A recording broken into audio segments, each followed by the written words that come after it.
రాజకీయాల్లో మీరు మొదటి నుంచి కూడా అసెంబ్లీలో పదే పదే కూడా కాళేశ్వరంలో అవినీతి జరిగింది, కాళేశ్వరంలో మొత్తం అవినీతి అని కూడా మీరు ముందు నుంచి కూడా మాట్లాడుతూ ఉన్నారు. మొత్తం కేసీఆర్ కుటుంబం అంతా కూడా అవినీతి చేసిందని ఇప్పటికీ విచారణ కూడా పూర్తయింది. మొత్తం కూడా ఏం జరగబోతుందంటారు కాళేశ్వరం? అంటే కాళేశ్వరం ప్రాజెక్టు కూలిపోవడము దురదృష్టకరం.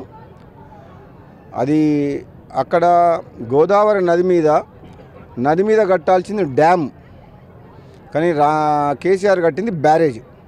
అంత ఇన్ఫ్లో ఉన్న దగ్గర, అంత ఫోర్సిబుల్ వాటర్ ఉన్న దగ్గర అది బ్యారేజ్ నిర్మాణమే తప్పు కట్టిండ్రు. ప్లస్ డిజైన్ ఫాల్ట్ కూడా ఉంది. రెండోది, తుమ్మిడిహట్టి దగ్గర కాంగ్రెస్ పార్టీ కట్టాలని నిర్ణయం చేసుకున్న తర్వాత తుమ్మిడిహట్టి నుంచి ఎల్లంపల్లి వరకు కాలువ దువ్విన తర్వాత కేవలం కాంట్రాక్టర్ల కోసం ప్రాణహిత చేవల్లో కంప్లీట్ చేస్తే ఎక్కడ కాంగ్రెస్ పార్టీకి పేరు వస్తుందని చెప్పేసి తుమ్మిడిహట్టి నుంచి తీసుకొచ్చి మేడిగడ్డ దగ్గర నీళ్ళు ఎక్కువ ఉన్నాయని చెప్పేసి అక్కడ కట్టిండ్రు. ఈరోజు ఏమైంది? మేడిగడ్డ కూలిపోయింది. ఇదంతా బీఆర్ఎస్ ప్రభుత్వం తెలంగాణ రాష్ట్ర ప్రజల్ని అప్పుల పాలు నెట్టేసింది. ఇటు ప్రాజెక్టు మునిగిపోయింది, కూలిపోయింది, 1,00,000 కోట్ల రూపాయలు అప్పు అయిపోయింది. అది ఎవరు కట్టాలి? ఇప్పుడు తెలంగాణ ప్రజలు కట్టాలి. అందుకనే పీసీ ఘోష్ ఇచ్చిన కమిషన్ ఇచ్చిన అబ్జర్వేషన్స్ని, రిపోర్ట్ని స్టడీ చేసి ఎవరైతే దీంట్లో అవినీతి పరులు ఉన్నారో అశ్రద్ధతోటి నిర్లక్ష్యంగా వ్యవహరించి ప్రజల సొమ్ము పోయింది, అందుకని ఇన్ని కోట్ల రూపాయలు పోయినందుకు వాళ్ళ మేము కఠినంగా శిక్షించాల్సిన బాధ్యత ఈ ప్రభుత్వం మీద ఉంది. అదేవిధంగా మరొకటి గొర్రెల స్కామ్ కూడా చూస్తున్నాం. ఎందుకంటే మునుగోడు ఉప ఎన్నికల్లో కూడా చాలా వరకు చూద్దాం పంపకాలు, మొత్తం గొర్రెల స్కామ్లో 1000 కోట్ల స్కామ్ జరిగిందని కూడా ఇప్పటికే ఈడీ కూడా గుర్తించినటువంటి పరిస్థితి. 100% అది ఓన్లీ గొర్రెలు అనేది ఇస్తారు, మళ్ళీ తీసుకుంటారు, తీసుకొస్తారు. సేమ్ సైక్లిక్ ప్రాసెస్ గొర్రెలు. అది అందరూ తెలుసు, పేపర్ మీదనే రొటేట్ అవుతుంటాయి.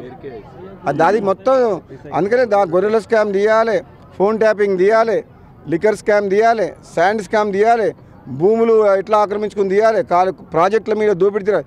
ఇవన్నీ రాబోయే రోజుల్లో బయటికి తేవాలి. ఈ ప్రభుత్వం తప్పకుండా ఎవరైతే గత 10 సంవత్సరాల కాలంలో అధికారాన్ని అడ్డం పెట్టుకొని దోచుకున్నారో, ఈ రాష్ట్రాన్ని అప్పులపాలు చేసినారో వాళ్ళని మాత్రం వదిలిపెట్టొద్దు. వదిలిపెడితే మాత్రం మనం అసమర్థులం అన్నట్లు లెక్క.